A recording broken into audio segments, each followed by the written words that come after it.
नमस्कार, स्वागत है आपका जन टीवी उत्तराखंड में। मैं हूं आपके साथ सदफ फातिमा। खबरों की शुरुआत करते हैं हेडलाइंस के साथ। उत्तराखंड सीएम धामी अचानक पहुंचे काशीपुर। पूर्व विधायक गहतोड़ी और अजय अग्रवाल के घर जाकर पूछी कुशलक्षेम। प्रशासन ने आनन फानन में तैयार किया हेलीपैड।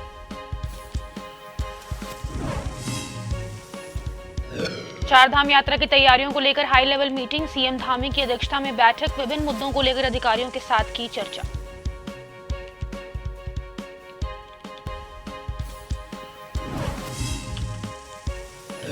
उत्तराखंड में G20 समिट आज से। रामनगर और नैनीताल में मेहमानों के स्वागत और सुरक्षा के लिए किए पुख्ता बंदोबस्त। सीएम और मंत्री को धमकी मिलने के बाद पुलिस भी अलर्ट।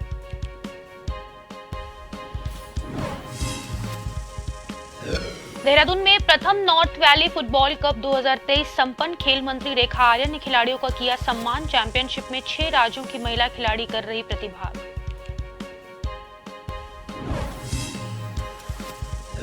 काशीपुर का सुप्रसिद्ध चैती मेला शुरू। मां बाल सुंदरी मंदिर के पुजारी ने विधि विधान से पूजन कर किया शुभारंभ। झूले, खेल और तमाशे बने आकर्षण।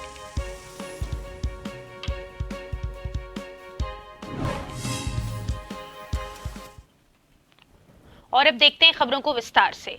प्रदेश के मुख्यमंत्री पुष्कर सिंह धामी अचानक काशीपुर पहुंचे। अचानक मुख्यमंत्री का कार्यक्रम तय होते ही स्थानीय प्रशासन में हड़कंप मच गया।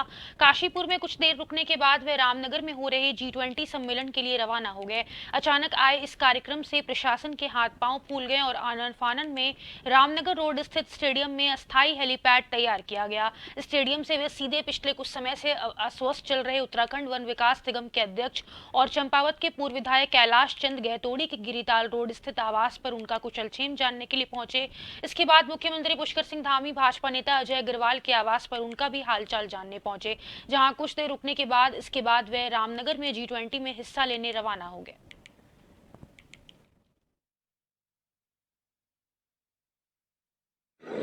हमारे लिए बहुत सौभाग्य की बात है कि हमारे यहाँ पर रामनगर में जो आज से G20 की राउंड द टेबल जो आज मीटिंग शुरू होने वाली है, वो अपने आप में पूरे भारतवर्ष की जो 5 प्रमुख मीटिंगें होने वाली हैं उसमें से एक है।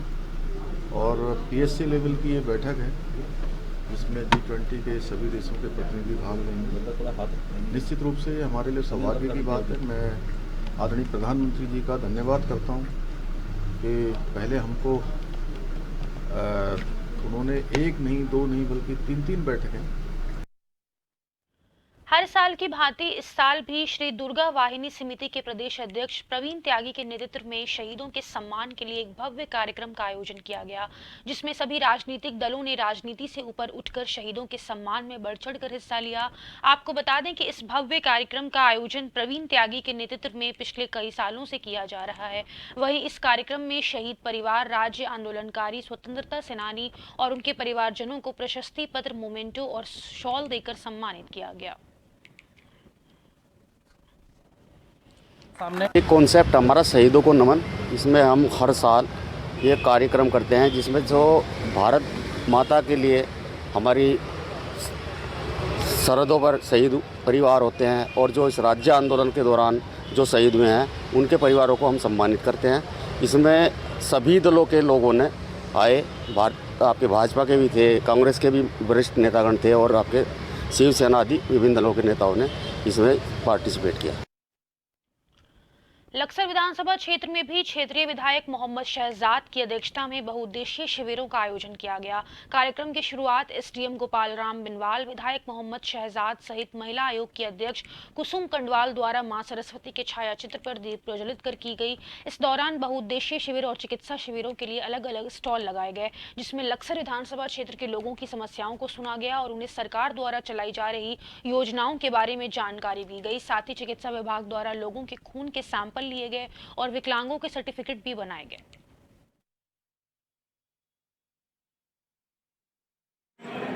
एक साल बेमिसाल उत्तराखंड सरकार के माननीय प्रधानमंत्री नरेंद्र मोदी जी के नेतृत्व में और उत्तराखंड सरकार माननीय पुष्कर सिंह धामी जी मुख्यमंत्री उत्तराखंड जी के नेतृत्व में ये सरकार तमाम सारी नई नई उपलब्धियां हासिल कर रही हैं। ये मेरे कार्यकाल में चौथा कैंप है। जो लोगों की आवश्यकता है वो सब तो खत्म नहीं हो सकते, लेकिन कुछ काम तो होता है। एक छत के नीचे इतनी फैसिलिटी मिलना ये कोई कम बात नहीं है। इसमें बहुउद्देशीय शिविर है, स्वास्थ्य शिविर है और सीएमओ साहब से स्पेशल रिक्वेस्ट के माध्यम से हमने यहाँ पर दिव्यांग शिविर का भी आयोजन किया है, दिव्यांग प्रमाण पत्र बनाने का। तो निश्चित रूप से क्षेत्रीय जनता को इसका व्यापक लाभ मिलेगा और यहाँ पर लगभग अभी तक 250 से ऊपर लोग स्वास्थ्य से संबंधित जो पंजीकरण है वो हो चुके हैं। एक साल नई मिसाल के उपलक्ष्य में हम लोगों ने स्वास्थ्य विभाग ने यहाँ पटल पे हर सुविधा दी है। होम्योपैथिक भी है और जैसे लेप्रोसी डॉट्स और आरबीएस के, आरकेएस के और मेडिसिन और हर स्पेशलिस्ट बिठाए हुए हैं। सभी को दवाई दी जा रही है और सभी का उपचार किया जा रहा है। उसी के साथ साथ आज यहाँ पे हमारे माननीय विधायक जी के द्वारा और एसडीएम साहब के द्वारा आग्रह पर यहाँ पे एक हेल्थ इसका विकलांग शिविर का भी आयोजन किया गया, जिसमें जिन लोगों को विकलांग सर्टिफिकेट तैयार हो गए उनको साथ साथ यहाँ से हम डिस्ट्रीब्यूशन करा रहे हैं विकलांग सर्टिफिकेट, ताकि उनको भागदौड़ ना करनी पड़े। अल्मोड़ा जिले के विकास खंड सल्ट में गर्मी की शुरुआत होते ही पानी की किल्लत को देखते हुए जल संस्थान ने सड़क के किनारे लगाए गए खराब पड़े हैंडपंप की मरम्मत का कार्य शुरू कर दिया। सल्ट के विभिन्न स्थानों पर जल संस्थान ने हैंडपंप की मरम्मत कर उन्हें दुरुस्त करने के लिए कर्मचारी को निर्देश दिए हैं। वहीं जल संस्थान अधिशासी अभियंता मनोज गंगवार ने बताया कि गर्मी की शुरुआत होते ही पानी की किल्लत को देखते हुए जल संस्थान ने खराब पड़े हैंडपंप को दुरुस्त के लिए विभाग के अधिकारियों और कर्मचारियों को सख्त निर्देश दिए। सल्ट के लिए आपको जो क्वेश्चन पूछा गया उसके संबंध में बताना चाह रहा हूँ कि जैसे जैसे हमें कहीं से शिकायत प्राप्त होती है हैंडपंप खराब होने की, तत्काल जो है विभाग द्वारा टीम प्रेषित करके उसको ठीक कराया जा रहा है और विभाग द्वारा स्वयं भी परीक्षण किया जा रहा है। जो रोड के किनारे जो हैंडपंप लगे हुए हैं उनको अपने स्तर से चेक कराते हुए उनको मरम्मत कराया जा रहा है। और साथ ही साथ विकासखंड सल्ट जो कि एक पेयजल समस्याग्रस्त क्षेत्र है उसके लिए विभाग ने गरीबों के लिए टैंकर की भी व्यवस्था कर ली गई है। जैसे जैसे दिक्कत होगी तो टैंकरों द्वारा भी पेयजल उपलब्ध कराया जाएगा। कोटद्वार के गोविंद नगर इलाके में बिजली का शॉर्ट सर्किट होने से चलते कई घरों में बिजली की तारों में आग लग गई। वहीं पास में ही एक दुकान में भी शॉर्ट सर्किट की वजह से आग लग गई। शॉर्ट सर्किट कैसे हुआ इसके कारणों का अभी तक पता नहीं लग पाया है। वहीं मामले में लोगों का कहना है कि बिजली विभाग को कई बार फोन किया लेकिन विभाग ने फोन उठाना जरूरी नहीं समझा। वालों का ही फॉल्ट है क्योंकि गोविंद नगर में 3-4 घरों में ऐसे शॉर्ट सर्किट हुआ है, उसमें से हमारे घर में भी हुआ है। और जो नाई की दुकान है यहाँ पे वो तो पूरी तरीके से जल गई है, सब उसका खत्म हो गया। एक घर में और इन्वर्टर फूक गया उनका। इसमें करीबन 80-90 हज़ार का नुकसान हो गया। इसमें शीशा चला गया, टीवी चला गया, काउंटर चले गए, सामान सारा ख़राब हो गया, मशीनें जल गई। बुलाया था फायर वालों, आ नहीं पाए टाइम पे, करीबन 1-1.5 घंटे बाद आए। काशीपुर उत्तर भारत के सुप्रसिद्ध मेलों में शुमार काशीपुर के मां बाल सुंदरी देवी प्रांगण में आयोजित हो रहे चैती मेले के बीते 22 मार्च को हुए शुभारंभ के बाद मां बाल सुंदरी देवी का डोला आज सप्तमी और अष्टमी तिथि की मध्यरात्रि में चैती मंदिर के लिए रवाना होगा। चैती मंदिर कल सुबह पहुंचने के बाद तड़के मंदिर भवन पहुंचकर प्रथम प्रहर की आरती स्वीकार करेंगी। मां के दर्शन के लिए दोपहर से ही लंबी लंबी लाइनों में श्रद्धालुओं खड़े दिखाई दिए। इस दौरान मां के जयकारों के साथ श्रद्धालुओं ने मां के दर्शन किए और माथा टेक कर मन्नत मांगी। इस दौरान श्रद्धालुओं में काफी उत्साह देखा गया। श्रद्धालुओं के मुताबिक उन्हें बहुत अच्छा लग रहा है और यहाँ से जाने की इच्छा नहीं कर रही है, लेकिन बाकी भक्तों को मां के दर्शन करने हैं, इसलिए दर्शन करके जाना पड़ रहा है। माता सुंदरी मां से जो मांगो वही मिलता है। कि 1 वर्ष के पश्चात आज मां भगवती पुनः अपने स्थान पर विराजमान होने जा रही हैं और आज शाम को 4 बजे से 12 बजे तक मां दर्शनों के लिए सुलभ रहेंगी यहाँ नगर मंदिर में। उसके बाद 12 बजे से घट स्थापना करके पूजन होगा, हवन होगा और सांकेतिक बलि मां को निवेदन की जाएगी। उसके पश्चात लगभग 3 से 3:30 के बीच मां का डोला यहाँ से प्रस्थान करेगा नगर मंदिर से और चैती मंदिर पहुँचेगा। प्रातः 4 बजे आरती मां वहाँ चैती मंदिर भवन में स्वीकार करेंगी। उनकी तो महिमा ही अपार है, उनके दर्शन तो हट ही नहीं रहे हैं। बिल्कुल ऐसा लग रहा है यहीं बैठे रहो, खड़े रहो, निहारते रहो माँ को। बहुत ही सुंदर, बखान नहीं कर सकते।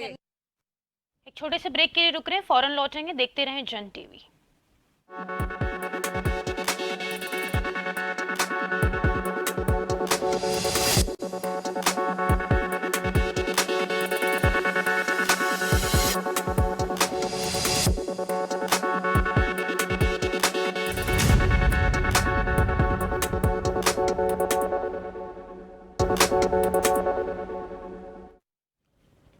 के बाद आप सभी का स्वागत है। आगे बढ़ते हैं। जोशीमठ से 7 किलोमीटर की दूरी पर ग्राम सभा बड़गांव मौजूद है और इसी ग्राम सभा बड़गांव में मां भगवती का प्राचीन और भव्य मंदिर विद्यमान है। आपको बता दें कि चैत्र नवरात्र के शुभ अवसर पर मां भगवती के मंदिर में हर दिन विशेष पूजा का आयोजन किया जाता है और साथ साथ भंडारे का आयोजन भी होता है। बड़ी बात तो यह है कि चैत्र नवरात्र का 7वां दिन है और ऐसे में बड़गांव के मां भगवती के मंदिर में आज के दिन विशेष पूजा का आयोजन किया गया और साथ ही साथ मां भगवती के मंदिर में भंडारे का आयोजन भी किया गया। ये ग्राम सभा बड़गांव में है, हमारे गांव की इष्ट देवी है, सारे पंचों की देवी है। यहाँ पर हर नवरात्रा में चैत नवरात्र विशेष तौर से यहाँ पे माँ भगवती की पूजा की जाती है। नवरात्रा में गांव को आरोप किया जाता है। कभी कभी कुछ व्यक्तिगत लोग भी अपनी पूजा यहाँ पर करते हैं और इस पूजा में गाँव का अनुष्ठान किया जाता है। गाँव की खुशहाली की बात होती है और सभी लोग इसमें माँ भगवती का प्रसाद ग्रहण करने आते हैं। आज अष्टमी है, इसलिए यहाँ पर सभी लोग यहाँ पधारे हुए हैं। दूसरी और इस बार यहाँ की कथा ये है कि यहाँ पर माँ भगवती का एक जो दानव है वो पहले जो है यहाँ पर जो है यहाँ पर अपने जो है कोई घटना हो तो उसको पहले लोग गाँव सूचित कर देती थी। जब से बता देना चाहता हूँ कि ये ग्राम सभा बड़गांव का ये दुर्गा मंदिर सिद्ध पीठों में माता का मंदिर माना जाता है। यहाँ हर वर्ष नवरात्र के महीने में चैत्र नवरात्र और ये कार्तिक नवरात्र में नवरात्रि पाठ का आयोजन किया जाता है। कभी ग्राम सभा पूरे ग्राम सभा की ओर से और व्यक्तिगत तौर पर भी लोग हर नवरात्र में यहाँ पे पाठ पूजा करते हैं। सिद्ध पीठ में पाठ पूजा करने से लोगों की मनोकामना पूरी होती है। मौजूद है ग्राम सभा बड़गांव। ग्राम सभा बड़गांव की बात की जाए तो ग्राम सभा बड़गांव में एक माता का प्राचीन मंदिर विद्यमान है और बड़ी बात तो यह है कि खासकर चैत्र नवरात्र के शुभ अवसर पर मां भगवती के मंदिर में विशेष पूजा का आयोजन किया जाता है। जैसा कि आप तस्वीरों में देख सकते हैं, मेरे पीछे देख सकते हैं, सामने की तस्वीर एक्सक्लूसिव तस्वीरें दिखा रहे हैं जन टीवी के माध्यम से। ये देख सकते हैं सैकड़ों की तादाद में इस वक्त किस तरह से लोग यहाँ पर पहुंचे हुए हैं और खासकर अगर बात की जाए तो विशेष जो पूजा यहाँ पर चल रही है स्थानीय ग्रामीणों के द्वारा, जो कि आप तस्वीरों में देख सकते हैं। ये सामने की तस्वीरें हैं। यहाँ पर स्थानीय ग्रामीणों के द्वारा किस तरीके से यहाँ पर यज्ञ का यहाँ पर आयोजन किया जा रहा है। सामने की आप तस्वीरें भी देखना चाहेंगे तो यहाँ पर मां भगवती का सिद्ध पीठ मंदिर कहा जाता है और खासकर चैत्र नवरात्र के शुभ अवसर पर ऐसे ही यहाँ पर आए दिन पूजा का आयोजन किया जाता है। कैमरामैन साथी सावन राणा के साथ नवीन सिंह, बड़गांव। हरिद्वार में एटीएम लूटने आए बदमाशों को पुलिस ने घेराबंदी कर दबोचा। प्राप्त जानकारी के अनुसार 27 मार्च रात करीब 2:30 बजे जब चेतक पर नियुक्त सुनील राणा और अजय तोमर को गश्त के दौरान जगजीतपुर स्थित पंजाब नेशनल बैंक के एटीएम के अंदर से कुछ आवाज सुनाई दी तो एटीएम के नजदीक जाने पर जनरेटर की आड़ लिए एक लड़का दिखाई दिया। लड़के को मौके पर पकड़कर पूछताछ की गई, जिसके द्वारा अपने साथियों के साथ मिलकर एटीएम तोड़कर डकैती डालने की योजना के बारे में बताया गया। पहुंची पुलिस फोर्स ने एटीएम के अंदर घुसे अन्य बदमाशों को सूझबूझ दिखाते हुए दबोच लिया। बदमाशों के पास से तमंचा, कारतूस और एटीएम तोड़ने के उपकरण बरामद हुए। थाना क्षेत्र में पीएनबी जगजीतपुर ब्रांच में जो है कल 5 बदमाश एटीएम जो बैंक है उसके बगल में एक एटीएम भी है उसमें घुसे थे और वहां तोड़फोड़ करके एटीएम से कैश निकालने का प्रयास कर रहे थे। चूंकि चेतक कर्मचारी रात्रि गश्त पर थे, उनके द्वारा एक पहले संदिग्ध जो बाहर वेट एंड वॉच के लिए देखने के लिए लगा होता उसको देखा और उसके पास उसको पकड़ने के बाद जब पूछताछ करी तो पता चला उसके 4 अन्य साथी बैंक है उसके बगल में जो एटीएम है उसमें घुसे हुए हैं और तत्काल उन्होंने उस आदमी को पकड़ के अभियुक्त को पकड़ा और साथ ही साथ पुलिस को इन्फॉर्म किया। पूरी पुलिस ने बैंक को घेरने के बाद 4 अन्य अभियुक्तों को भी पकड़ा, जिनसे जो है ऐसे औजार भी मिले हैं जो एटीएम तोड़ने के थे, आधे से ज़्यादा तोड़ा जा चुका था। जोशीमठ से करीबन 16 किलोमीटर की दूरी पर तपोवन न्याय पंचायत मौजूद है। बता दें कि तपोवन न्याय पंचायत जोशीमठ विकासखंड का काफी बड़ी घनी आबादी वाला गांव भी माना जाता है। बड़ी बात तो यह है कि तपोवन न्याय पंचायत में हर दिन सैकड़ों हजारों लोगों की आवाजाही होती रहती है और खास बात तो यह है कि इसी तपोवन न्याय पंचायत में सभी प्रकार की सुविधाएं फिलहाल उपलब्ध है, लेकिन एटीएम जैसी सुविधा उपलब्ध नहीं है, जिस कारण तपोवन न्याय पंचायत के स्थानीय लोगों को बिना एटीएम के भारी दिक्कतों का सामना करना पड़ रहा है। स्थानीय लोगों का कहना है कि उन्होंने तपोवन न्याय पंचायत में एटीएम जैसी सुविधा उपलब्ध कराने के मामले में कई बार शासन और प्रशासन को गुहार भी लगा दिया, लेकिन आज तक कोई भी कार्रवाई नहीं हो पाई है। हूँ और मैं जो ये चाहता हूँ कि यहाँ पर एक एटीएम खुला जाए। यहाँ पर काफी क्षेत्र के लोग आते हैं और मार्केट भी बहुत बड़ा है, जिससे हमें बहुत दिक्कत होती है। कभी बैंक बंद होना, कभी सिलेवर न चलना, इससे कारण यहाँ पर जो है बहुत ही दिक्कत आती है। काफी लोग का आवागमन यहाँ पर होता है, यात्रियों का आवागमन यहाँ पर होता है, जिस कारण से लेन देन में काफी परेशानी हो जाती है। और तो ऐसा है कि यहाँ पे एक एटीएम अतिशीघ्र खोला जाए, जिससे कि काफी सुविधा जनता को। उत्तराखंड के काशीपुर में 27 मार्च से प्रारंभ हुए सुप्रसिद्ध चैती मेले में इस बार झूले खेल तमाशों का शुभारंभ हो गया है। चौथी मेले में इन बार पौड़ी गढ़वाल की आयुष कंस्ट्रक्शन कंपनी के द्वारा झूले खेल तमाशों का टेंडर 1.5 करोड़ रुपए में लिया गया। चैती मेले में लगने वाले झूले खेल तमाशों का शुभारंभ मां बाल सुंदरी देवी मंदिर के मुख्य पंडा विकास कुमार अग्निहोत्री ने विधि विधान के साथ पूजन कर किया। इस दौरान आयुष कंस्ट्रक्शन कंपनी के संचालक आयुष मियान ने बताया कि काशीपुर के चैती मेले में आकर काफी अच्छा लग रहा है। उन्होंने बताया कि बीते वर्ष झूले खेल तमाशा का टेंडर 80 लाख तक किया था, लेकिन इस बार यह बढ़कर 1.5 करोड़ रुपए में उनके द्वारा लिया गया है।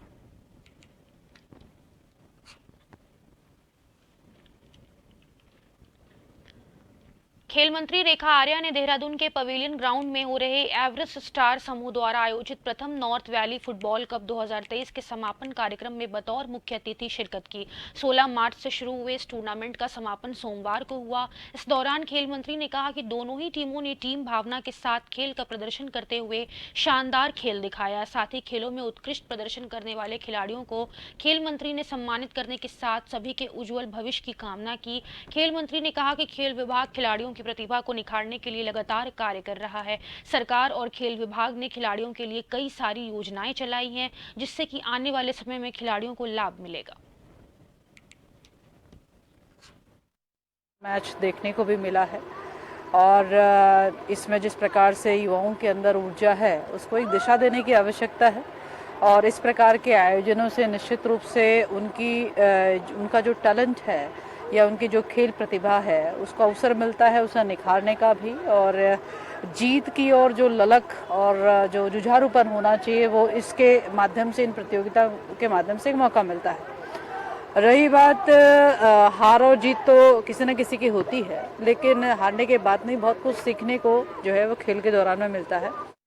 उत्तराखंड राज्य फुटबॉल एसोसिएशन के बैनर तले उत्तराखंड में पहली बार सीनियर महिला नेशनल फुटबॉल चैंपियनशिप का आयोजन हल्द्वानी के इंदिरा गांधी अंतर्राष्ट्रीय स्टेडियम में चल रहा है। 9 दिवसीय चैंपियनशिप में 6 राज्यों की सीनियर महिला खिलाड़ी प्रतिभाग कर रही हैं। मैच के पहले दिन का शुभारंभ हल्द्वानी के सिटी मजिस्ट्रेट ऋचा सिंह और उप निदेशक खेल अख्तर अली ने खिलाड़ियों के परिचय के साथ किया। पहले दिन का मैच उत्तराखंड और चंडीगढ़ की टीम के बीच हुआ। उप निदेशक खेल निदेशक अख्तर अली ने बताया कि सीनियर महिला नेशनल फुटबॉल चैंपियनशिप कराने का मेजबानी उत्तराखंड को मिली है। चैंपियनशिप में केरला, मिजोरम, महाराष्ट्र, पौंडीचेरी, चंडीगढ़ और उत्तराखंड प्रदेश की महिला खिलाड़ी प्रतिभाग कर रही हैं। उन्होंने कहा कि राष्ट्रीय स्तर की प्रतियोगिता कराने का उत्तराखंड को सौभाग्य प्राप्त हुआ है।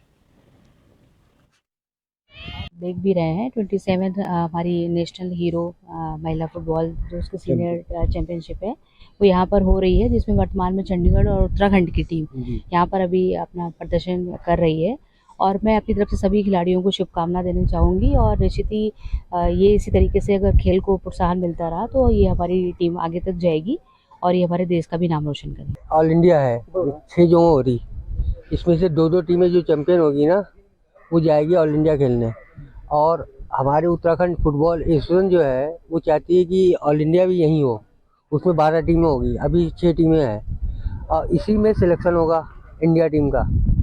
सिलेक्शन करने की भी टीम बैठी है, सिलेक्शन कर रही है और आगे जो है हमारे बच्चे जो पहाड़ के हैं जो मैक्सिमम है तो यहाँ भी खेल रहे हैं, बाहर भी खेल रहे हैं, कोई महाराष्ट्र खेल रहा है, कोई आसाम खेल रहा है। और इस वक्त के बुलेटिन में बस इतना ही। मुझे दीजिए इजाजत। नमस्कार।